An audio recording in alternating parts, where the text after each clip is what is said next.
terhisap. Selamat siang kawan-kawan sekalian.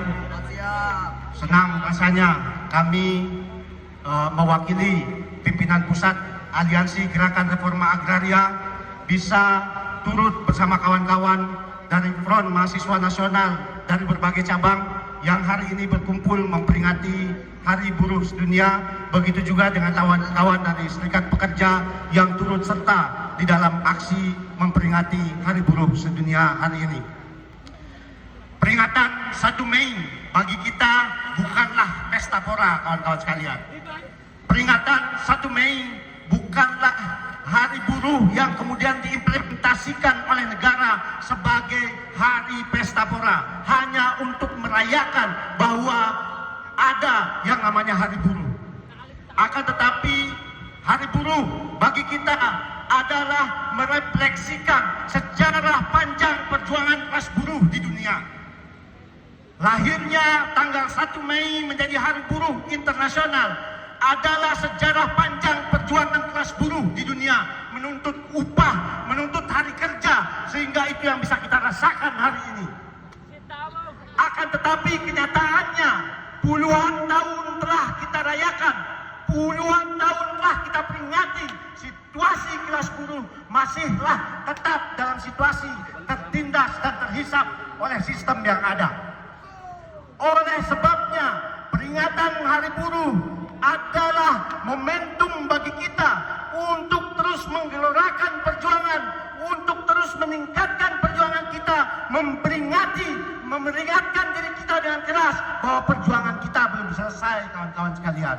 Hari Buruh tidak hanya menjadi hari rayanya kelas buruh. Hari Buruh juga turut menjadi hari rayanya kaum tani. Karena kami sangat mengerti benar bahwa hanya kelas buruhlah yang bisa mampu memimpin gerakan menuju kepada perubahan yang diinginkan rakyat, kawan-kawan sekalian.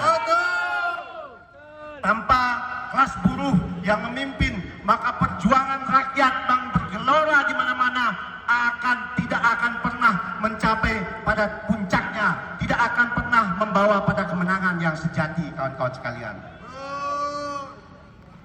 Kawan-kawan sekalian, saat ini kita sedang berada pada situasi krisis yang sangat parah, di mana imperialisme di bawah pimpinan tunggal Amerika Serikat hanya bisa hidup dari menghisap dan menindas rakyat di semua negeri, kawan-kawan sekalian. Tanpa penindasan, tanpa penghisapan yang dilakukan, imperialisme tidak bisa bertahan hidup. Begitu juga oleh birokrasi kita, kawan-kawan sekalian. Bagaimana pemerintah kita tidak bisa menggunakan mobil mewah, bagaimana pemerintah kita tidak bisa membelikan anak-anak mereka pakaian mahal kalau tidak setiap hari melakukan penindasan terhadap rakyat.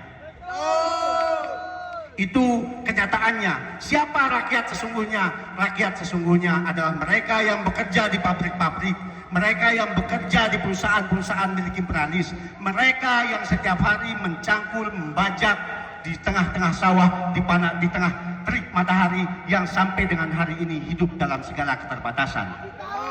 Itulah mayoritas rakyat Indonesia. Itulah kenyataan wajah negeri ini, kawan-kawan. Yang semua penderitaannya kemudian dinikmati oleh segelintir orang yang mengatasnamakan rakyat yang duduk di kursi-kursi empuk hari ini. Oleh sebabnya, May Day hari ini, May Day tahun ini harus menjadi momentum untuk memperingatkan diri kita dengan keras bahwa perjuangan kita harus terus kita lipat gandakan. Gerakan tani harus terus membesar, gerakan buruh harus terus membesar. Begitu juga dengan gerakan-gerakan penyokongnya seperti gerakan pemuda mahasiswa, gerakan perempuan, dan gerakan-gerakan pemuda baik di pedesaan maupun perkotaan. Kemenangan sejati hanya milik rakyat. Kemenangan sejati milik rakyat hanya bisa ditempuh dengan jalan perjuangan. Apa kemenangan sejati bagi kita? Kemenangan sejati bagi kita adalah terwujudnya reforma agraria sejati dan pembangunan industri nasional. Betul. reforma agraria sejatinya rakyat tidak sama dengan reforma agraria palsu yang dijalankan Jokowi. Bagaimana reforma agraria yang dijalankan Jokowi bersamaan dengan ekspansi monopoli atas tanah, perampasan tanah, penggusuran rumah-rumah rakyat di mana-mana, bahkan penangkapan, penghilangan nyawa rakyat, itu adalah wujud nyata dari reforma agraria yang dijalankan Jokowi. Sehingga dengan tegas kami dari Aliansi Gerakan Reforma Agraria menyatakan bahwa reforma agraria Jokowi adalah palsu, bukan reforma agraria yang dikehendaki rakyat. Selanjutnya, industrialisasi nasional, bukan hilirisasi. Sepanjang era pemilu kemarin, istilah hilirisasi terus berdengung di telinga kita. Hilirisasi seolah-olah menggantikan tuntutan rakyat yang mendambakan industrialisasi nasional. Padahal senyatanya industrialisasi nasional dan hilirisasi adalah dua hal yang berbeda. Industrialisasi nasional adalah sebuah kebijakan untuk melahirkan kemandirian ekonomi di dalam negeri dengan membangun industri yang bersumber dari potensi dalam negeri, sehingga industrialisasi nasional mensyaratkan reforma agraria sejati, kawan-kawan sekalian. Berbeda dengan hilirisasi yang digaungkan oleh Jokowi dan penerusnya. Hilirisasi adalah keran pembuka investasi untuk kemudian semakin memasifkan tanah-tanah rakyat, sumber-sumber kehidupan rakyat, potensi-potensi sumber kekayaan alam bisa dengan mudah untuk kemudian dipindahkan ke luar negeri. Hilirisasi mengakibatkan bercokolnya puluhan bahkan ratusan perusahaan Cina di wilayah Sulawesi. Tadi kawan-kawan dari Sulawesi Tengah, kawan-kawan dari Makassar sudah menyampaikan bagaimana perusahaan-perusahaan nikel milik Cina berekspansi menguasai daratan Sulawesi. Itulah kenyataan hilirisasi yang konon kata Jokowi adalah bentuk dari berupaya untuk mensejahterakan rakyat. Bagaimana rakyat bisa sejahtera jika potensi alamnya terus dikeruk dan dipindahkan ke luar negeri? Hilirisasi bagi Jokowi adalah membangun kawasan-kawasan ekonomi khusus yang kemudian memindahkan hotel-hotel luar negeri untuk kemudian membangun hotel-hotelnya di negeri-negeri kita, membangun hotel-hotelnya di samping-samping rumah kita, membangun hotel-hotelnya di atas tanah kita, bahkan menggantikan rumah kumuh kita dengan hotel megah mereka. Bagaimana kesejahteraan bisa ada jika untuk membangun hotel rakyat, puluhan rakyat, ribuan rakyat harus tergusur dari tanahnya? Mandalika adalah bukti nyatanya. Pembangunan kawasan ekonomi khusus Mandalika yang menjadi kebanggaan Jokowi, yang menjadi kebanggaan NTB, sejujurnya hanya melahirkan penindasan bagi rakyatnya. Betul. Puluhan, ratusan, bahkan ribuan rakyat sudah kehilangan tanahnya, kehilangan rumahnya, dan kemudian ada ribuan rakyat yang akan terancam berikutnya untuk dipindahkan, untuk digusur dari tanahnya, dari rumahnya, dari kampung halamannya, kawan-kawan sekalian. Catatan kami sejauh ini di NTB, di kawasan ekonomi khusus Mandalika, masih ada puluhan orang, masih ada ratusan orang, ratusan kepala keluarga yang sampai saat ini hidup dengan terlunta-lunta, terpaksa untuk numpang di rumah tetangganya, terpaksa untuk menumpang di tanah saudaranya, untuk kemudian bisa tetap bertahan hidup dengan keluarganya, kawan-kawan sekalian. Itu kenyataan hilirisasi yang dibanggakan oleh Jokowi. Artinya bahwa hilirisasi tidak sama sekali menjadi jawaban yang fundamental atas masalah yang kita hadapi sekarang. Belum lagi termasuk hilirisasi dan proyek dan KEK tadi itu adalah bagian dari proyek strategis nasional yang dibanggakan oleh Jokowi. Proyek strategis nasional Jokowi adalah proyek strategis untuk merampas dan menggusur tanah rakyat.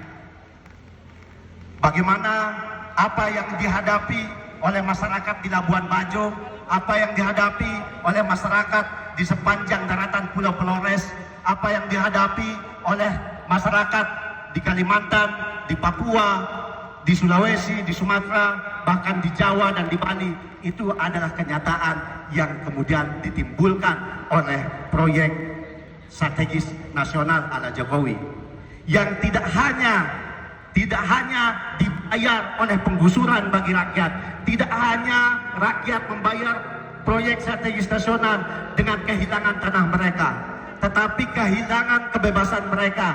Bagaimana rakyat Rempang ditangkap ketika berjuang, bagaimana rakyat di beberapa tempat yang lain kemudian harus mendekam di dalam jeruji besi ketika mempertahankan tanahnya dari penggusuran. Bahkan tidak hanya kehilangan kebebasan, kehilangan nyawanya juga, kawan-kawan sekalian. Berapa bulan yang lalu di tahun 2023 kita masih sangat ingat bagaimana rakyat Seruyan di Kalimantan Tengah terpaksa meregang nyawanya, tertembak oleh peluru yang mereka beli dari pajaknya sendiri, hanya untuk mempertahankan 20% tanah yang diklaim oleh perusahaan besar sawit, kawan-kawan sekalian.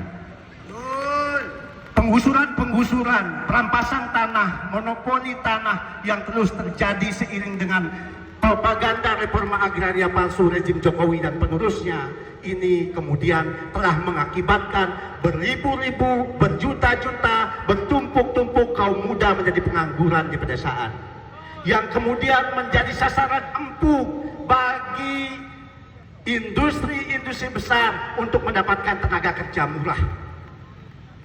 Belum lagi tumpukan pengangguran itu lahir dari lembaga-lembaga intelektual, lembaga-lembaga perguruan tinggi yang kemudian melahirkan tenaga-tenaga buruh murah, sarjana-sarjana pengangguran yang siap dibayar murah pada waktunya, kawan-kawan sekalian.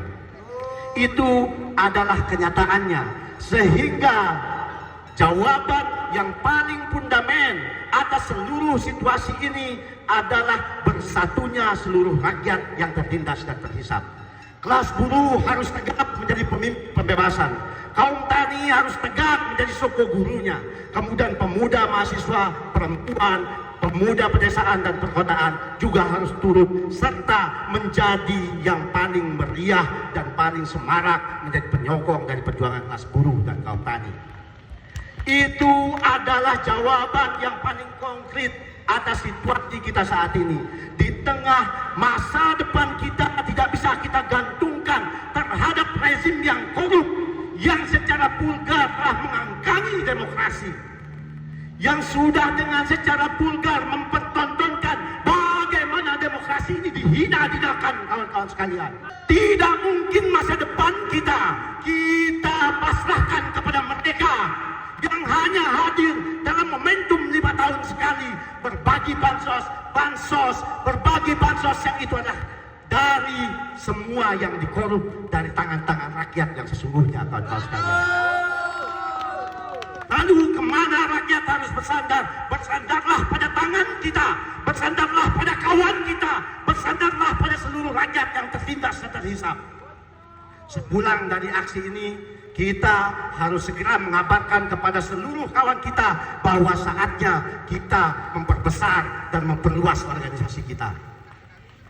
Itu kabar yang harus kita sampaikan, karena itulah syarat kemenangan kita, kawan-kawan. Itulah syarat kemenangan kita. Polisi di depan kita tidak akan pernah takut dengan massa yang hanya 10-20 orang. Rezim ini tidak akan pernah terganggu dengan suara bising kita yang hanya diteriakkan oleh 10-20 orang. Tapi rezim ini akan merasa terusik jika di sini telah berbaris ribuan bahkan jutaan orang yang kemudian kita mobilisasi untuk kemudian menyampaikan tuntutannya. Dan kemenangan itu tidak untuk kita minta, tapi harus kita tuntut, kawan-kawan sekalian. Kelas buruh mengajarkan kita perjuangan mendapatkan 8 jam sehari. Ini bukan tuntutan panggung-panggung asli, tetapi ini adalah perjuangan yang militan yang dilakukan oleh kelas buruh berpuluh-puluh tahun lalu, kawan-kawan sekalian. Kemerdekaan Republik Indonesia ini juga bukan hasil meminta kepada Belanda, meminta kepada Jepang, tapi hasil perjuangan berdarah-darah rakyat Indonesia di masa lalu. Itu saja, kawan-kawan, yang bisa saya sampaikan. Terakhir, saya mewakili seluruh pimpinan pusat Aliansi Gerakan Reforma Agraria mengucapkan selamat memperingati Hari Buruh Internasional. Imperialisme, feodalisme, kapitalis, birokrat. Terima kasih. Assalamualaikum warahmatullahi wabarakatuh.